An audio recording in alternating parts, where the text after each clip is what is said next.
안녕하세요. 여러분, 혹시 부모님이나 조상님 묘 이장하는 문제, 아니 뭐 장례 절차 같은 거요? 그런 거 두고 가족들하고 좀 머리 맞대고 이야기 나눠 보신 적 있으신가요? 시대가 진짜 빠르게 변하면서 이 장례 문화에 대한 생각도 정말 많이 달라지고 있는 것 같아요. 네, 그렇습니다. 이게 굉장히 중요한 문제인데 또 동시에 세대 간 생각도 좀 다를 수 있고요. 어디서부터 또 어떻게 말을 꺼내야 할지 좀 어렵게 느껴질 수도 있는 그런 주제죠. 특히 한국 사회에서는 더 민감하게 여기는 부분도 있고요. 네, 맞아요. 그래서 오늘 저희가 좀 깊이 파고들 자료가 바로 천공 스승님의 법문 내용 중 일부입니다. 이 현대 한국 사회에서 조상묘나 장묘 문화를 바라보는 시각, 이게 어떻게 변하고 있는지, 또 앞으로는 어떤 방향으로 가야 할지 여기에 대해서 상당히 흥미로운 관점을 제시하고 있더라고요. 아, 네. 이 자료의 어떤 핵심 주장은요. 과거의 전통적인 방식이 있지 않습니까? 이게 더 이상 지금 오늘날 우리 사회하고는 좀 안 맞을 수 있다. 이런 문제 제기에서 시작하는 것 같아요. 시대가 변했으니까 우리의 접근법도 좀 달라져야 한다. 뭐 이런 목소리로 볼 수 있겠죠. 맞습니다. 그래서 이번 시간에는 이 자료를 좀 바탕으로 해서요. 변화하는 장묘 문화, 그 배경에는 어떤 생각들이 깔려 있는지, 또 그 논리는 뭔지 한번 같이 살펴보려고 합니다. 이걸 통해서 이제 현대를 살아가는 우리가 이 문제를 조금 더 지혜롭게 다룰 수 있는 그런 실마리를 좀 찾아볼 수 있지 않을까 싶어요. 특히 그 가족 간의 합의, 이게 왜 그렇게 중요하다고 강조되는지 그 이유를 좀 중점적으로 들여다보면 좋을 것 같습니다. 관련해서 직접적인 고민을 안고 계신 분들도 있으실 테고, 혹은 그냥 단순히, 요즘 한국 사회 문화가 이렇게 빨리 변하는구나, 이런 단면에 대해 좀 호기심을 가진 분들도 계실 텐데요. 오늘 저희 이야기가 여러분께 좀 유익한 정보도 드리고, 또 같이 생각해 볼 거리도 좀 던져드릴 수 있었으면 좋겠습니다. 자, 그럼 이 흥미로운 주장 한번 차근차근 풀어가 볼까요? 먼저 이 자료에서는요.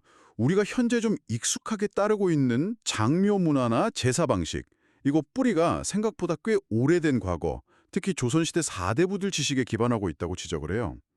그 이후로는 뭔가 새로운 시대에 맞는 연구나 방법론 이런 게 제대로 제시된 적이 없다. 이런 비판인데요. 네, 여기서 좀 주목할 부분이 과거랑 현재의 사회 구성원이 근본적으로 다르다는 그런 인식인 것 같아요. 자료에 따르면 과거는 소수의 지배층, 그러니까 사대부가 지식이나 관습을 이끌어가는 사회였다면 지금은 우리 모두가 스스로 정보를 찾고 판단할 수 있는 능력을 갖춘 지식인이자 뭐랄까 주체적인 홍익인간 지도자라는 겁니다.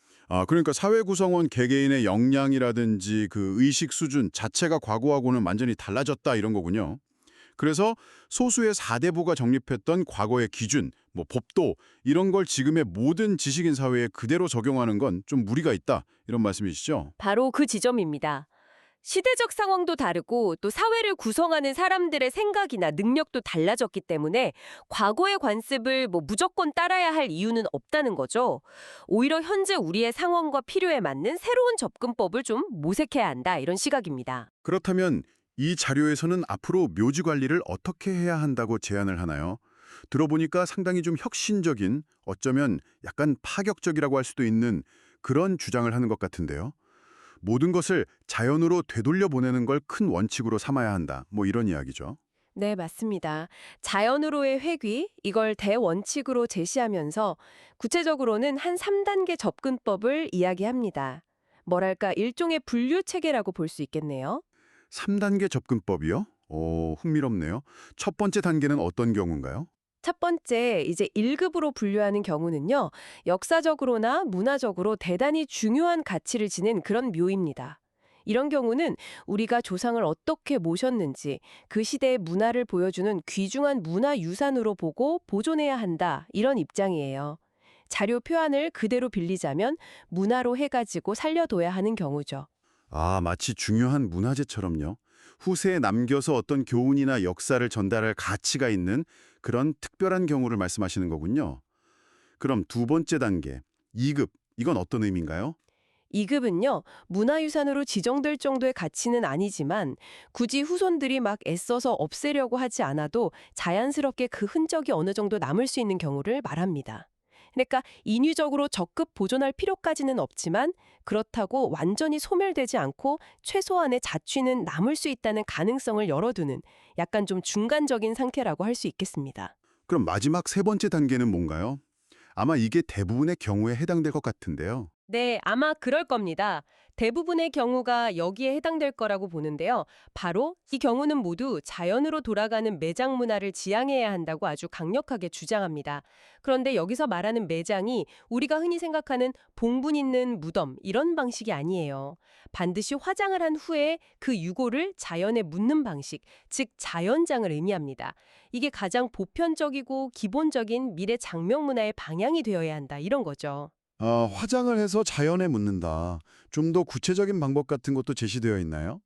특히 뭐 현실적으로 형편이 좀 어렵거나 아니면 묘를 관리할 후손이 마땅치 않은 경우 이럴 때는 어떻게 하라고 조언하는지요? 네, 아주 실질적이면서도 간소한 방법을 제시하고 있습니다. 경제적으로 좀 어렵거나 후손들이 묘를 관리하기 힘든 상황이라면 복잡하게 생각할 것 없이 화장을 한 후에 땅에 간소하게 묻어주면 된다는 겁니다. 자료에 따르면요, 깊이 석자 세치, 그러니까 한 1m 정도 될까요? 그 정도 땅을 파서 바닥에 깨끗한 하얀 종이를 깔고 그 위에 유골을 모신 뒤에 흙으로 덮고 발로 잘 밟아 다져주기만 하면 된다고 해요. 이렇게 하면 고인이 편안하게 자연으로 돌아갈 수 있다. 이런 설명입니다. 편안하게 자연으로 다 돌아갑니다. 이렇게 표현하고 있죠. 와, 정말 복잡한 절차나 큰 비용 없이도 자연으로 돌아갈 수 있는 길을 제시하는 거네요. 근데 요즘 수목장에 대한 관심도 꽤 높은데 수목장에 대해서는 이 자료가 어떻게 보고 있나요? 수목장에 대한 설명도 상당히 흥미로운데요. 이 자료에서는 수목장을 하는 이유를 과거에 그래도 어느 정도 사회적으로 좀 기반을 닦고 살았던 집안에서 조상을 완전히 잊지는 않고 가끔 찾아가서 기억할 만한 작은 표식이라도 남겨두려는 그런 의미로 해석을 합니다. 자료의 표현을 빌리면 기억은 조금 하며 가자. 요래가 수목장을 하는 거예요. 이런 취지라는 거죠. 하지만 중요한 것은 이게 모든 사람에게 해당되는 의무사항은 절대 아니다. 이 점을 분명히 합니다. 그러니까 수목장 역시 필수는 아니고 그냥 원하는 사람들이 선택할 수 있는 하나의 방식일 뿐이다 이런 거군요. 그렇습니다. 그리고 더 나아가서 조상의 묘나 수목장을 찾아가는 행위 그 자체에 대해서도 아주 근본적인 관점을 제시하는데요. 그 행위의 동기는 어떤 의무감이나 사회적 압박이 아니라 순수한 감사함에서 우러나와야 한다는 겁니다. 조상님께 진심으로 감사한 마음이 들면 누가 시키지 않아도 자연스럽게 찾아가게 되는 것이고, 만약 그런 마음이 들지 않는다면 굳이 억지로 찾아갈 필요는 없다는 거죠. 와, 이 부분은 정말 직설적이네요. 조상님들이 고마우면 내가 찾아가요. 그럼 조상님이 고맙지 않으면 내가 안 찾아가요. 이 표현만 봐도 얼마나 단호한 입장인지 알 수 있습니다. 이라고까지 강하게 지적합니다. 자료에 보면 안 찾아간다고 뭐라 하지 마라 이런 구절이 나오죠. 각자 찾아가지 않는 데에는 그럴 만한 이유가 있을 수 있고 어쩌면 그것이 그 사람 나름대로 무언가를 배우고 성장하는 과정, 그러니까 공부일 수 있으니 남들이 함부로 간섭하거나 평가해서는 안 된다는 겁니다. 심지어 야는 안 찾아갈 이유가 있어서 안 찾아가고 있는데 지금 내 공부 중이에요. 방해하지 마라. 이렇게까지 표현하면서 개인의 선택과 상황을 존중할 것을 요구하고 있습니다. 네. 각자의 사정과 감정을 존중해야 한다는 의미로 깊이 와닿습니다. 근데 현실을 보면 여전히 봉분까지 크게 만들고 묘지를 잘 관리하는 경우도 많지 않습니까? 이런 경우는 어떤 배경이 있다고 이 자료는 분석하나요? 봉분을 크게 만들고 묘를 정성껏 관리하는 경우는요, 주로 후손들이 조상으로부터 상당한 재산을 물려받았기 때문일 가능성이 높다. 이렇게 분석합니다. 즉, 물려받은 재산에 대한 어떤 감사의 표시거나 혹은 그 재산을 계속 유지하고 관리하기 위해서 조상의 묘를 상징적으로 중요하게 여기고 자주 찾아가야 하는 그런 현실적인 필요가 있는 사람들이다. 이런 거죠. 자료에서는 이들을 재산을 받기 위해서 자주 찾아가야 되는 사람들이다 라고 표현하고 있습니다. 결국 재산 상속이라는 현실적인 문제와 묘지 관리가 좀 긴밀하게 연결되어 있을 수 있다. 이런 분석이군요. 그렇다면 반대로 조상으로부터 물려받은 재산은 없고 오히려 집안 형편이 어려워진 경우 이럴 때는 어떻게 하는 것이 좋다고 조언하나요? 이 경우에 대한 조언은 종합합니다. 만약 조상이 후손에게 재산을 물려주기는커녕 오히려 집안을 어렵게 만들었다면, 그래서 후손들에게 부담만 주고 찾아갈 때마다 원망스러운 마음만 들게 하는 묘지라면 그런 묘지는 차라리 없애는 것이 낫다고 아주 강하게 이야기합니다. 묘지 갈 때마다 욕합니다. 욕할 묘지를 왜 남겨두냐고 없애세요. 이런 표현까지 사용할 정도니까요. 실패한 과거의 흔적을 남겨서 후손들을 올가매기보다는 차라리 깨끗하게 정리하고 후손들이 과거에 얽매이지 않고 스스로 자신의 미래를 개척해 나갈 수 있도록 길을 열어주어야 한다. 이런 의미로 해석됩니다. 너의 길을 너가 만들어라는 어떤 격려의 메시지를 함께 주는 셈이죠. 네. 과거의 영광이든 실패든 그게 현재나 미래 세대에게 실질적인 부담으로 작용한다면 과감히 정리하는 것이 맞다. 이런 이야기로 들립니다. 이 자료에서 여러 대안과 관점을 제시하고 있는데 그 모든 것을 관통하는 가장 중요하고 핵심적인 원칙, 그런 게 있다면 뭘까요? 네, 맞습니다. 여러 가지 구체적인 방법론보다 더 중요하게 이 자료가 일관되게 강조하는 대원칙이 있습니다. 바로 가족 간의 합의입니다. 지금 시대는 더 이상 과거처럼 특정 인물이나 전통의 권위에 맹목적으로 복종하는 그런 시대가 아니라는 점을 분명히 합니다.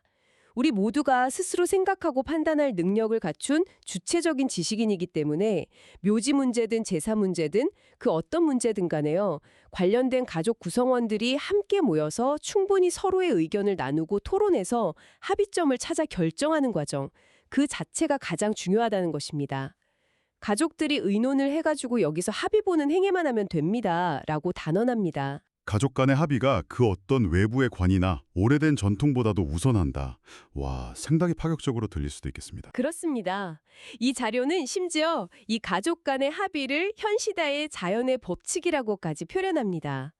예를 들어서 설령 하느님이 어떤 지시를 내린다 할지라도 그것이 현재를 살아가는 가족 구성원들의 생각이나 상황과 맞지 않는다면 가족들의 합의된 뜻을 우선해야 한다고 주장합니다. 왜냐하면 지금 우리가 살아가는 세상이지 하느님이 살아가는 세상이 아니기 때문이라는 거죠. 모든 판단의 핵심 기준은 결국 후손들에게 부담을 주지 않고 그들을 편안하게 해주는 것, 즉 편하게 해줘라는 것입니다. 정말 강력한 메시지네요. 현 시대를 살아가는 우리 자신들의 판단과 합의가 가장 중요하다는 거네요. 그렇다면 미래의 장묘 문화에 대한 좀 더 구체적인 전망, 이런 것도 제시하고 있나요? 네, 상당히 대담한 예측을 내놓습니다. 앞으로 대한민국에 있는 묘지의 97%는 결국 사라지게 될 것이라고 전망합니다. 이 땅은 특정 가문이나 개인의 소유물이 아니라 우리 모두의 터전인 대한민국의 땅이라는 인식이 중요해질 것이라는 점을 강조하고요. 만약 이러한 시대적 흐름을 거스르고 불필요하게 묘지를 유지하려고 고집한다면 자연의 섭리 혹은 사회 시스템 자체가 그 집안을 어떤 방식으로든 어렵게 만들어서라도 자료 표현으로는 망하게 해갖고 결국 그 묘지를 없애게 될 것이라는 다소 좀 강하게 들릴 수 있는 경고성 주장까지 담고 있습니다. 망하게 해서라도 없앤다. 이 표현은 좀 충격적이긴 한데요. 그만큼 거스를 수 없는 자연의 순리나 시대의 큰 흐름을 강조하는 표현으로 이해해야 할 것 같네요. 전화 앞에서 기성세대나 어른들이 해야 할 역할은 과거의 방식에 집착하는 것이 아니라는 거죠. 오히려 이러한 변화를 받아들이고 불필요한 것들을 정리하면서 다음 세대인 후손들이 과거의 부담에서 벗어나 스스로 자신의 삶을 힘차게 개척하고 일어설 수 있도록 마음으로 축원해 주는 것, 이것이 어른의 역할이라고 말합니다. 아, 변화를 수용하고 미래 세대를 응원하는 것이 어른들의 역할이다. 그리고 가족 간의 합의라는 것도 한번 정하면 영원히 고정되는 게 아니라 시간이 흐르고 상황이 변함에 따라 얼마든지 달라질 수 있다는 유연한 태도 또한 강조합니다. 예를 들어서 지금 가족들이 모여서 어떤 방식으로 합의를 했다고 하더라도 한 10년쯤 지나서 다시 모여 논의해보면 또 생각이 달라질 수 있다는 거죠. 그러면 그때 가서 또다시 바뀐 생각에 맞춰서 새롭게 합의하고 결정하면 된다는 겁니다. 가족하고 뜻을 맞추는 게 자연의 법입니다, 지금은. 이라고 재차 강조하면서 지속적인 소통과 합의의 중요성을 역설합니다. 시대 변화에 맞춰서 끊임없이 소통하고 유연하게 대처하는 지혜가 필요하다. 이런 말씀이네요. 네. 그리고 최종적으로는 이 모든 변화와 합의의 과정을 통해서 우리가 더 이상 과거의 낡은 관습이나 특정 가문의 틀에 갇히지 않고요. 대한민국이라는 더 큰 공동체의 이름 아래 우리 스스로 현 시대에 맞는 새로운 규범과 질서, 즉 대한민국 법칙을 주체적으로 만들어 나가야 한다고 촉구합니다. 우리가 바로 이 땅, 대한민국의 진정한 주인이기 때문이다. 이런 인식을 바탕으로요. 네, 오늘 저희는 천공 스승의 자료를 통해서 변화하는 장묘 문화에 대한 하나의 깊이 있는 시각을 함께 탐구해 보았습니다.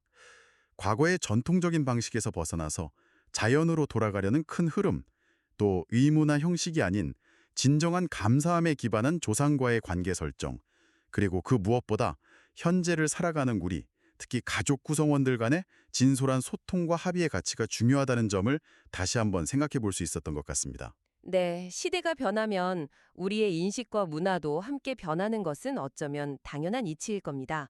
오늘 살펴본 자료는 그러한 변화의 필요성, 그리고 구체적인 방향성에 대해서 상당히 명확하고 때로는 좀 도전적인 관점을 제시하고 있다. 이렇게 정리할 수 있겠습니다. 아마 오늘 이야기를 들으시면서 여러분 각자의 가족 상황이나 개인적인 경험에 비추어서 여러 가지 생각들이 스쳐 지나갔을 것 같습니다.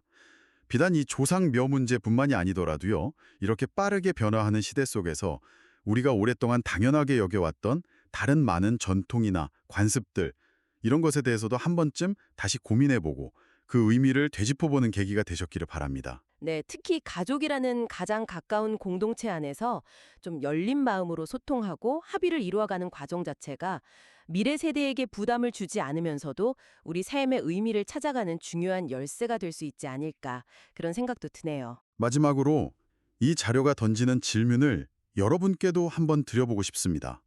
이 자료는 우리가 대한민국의 주인으로서 과거의 틀을 넘어서 새로운 법칙을 만들어가야 한다고 강조합니다. 그렇다면 장묘 문화 외에도 여러분의 삶 속에서 어쩌면 이제는 다음 세대를 위해 혹은 우리 자신을 위해서라도 가족들과 함께 좀 진지하게 논의하고 새롭게 정립해 볼 만한 그런 오래된 관습이나 무언의 기대 같은 것들, 또 어떤 것이 있을까요? 잠시 시간을 내서 한번 생각해 보시는 것도 의미 있는 시간이 될 것 같습니다.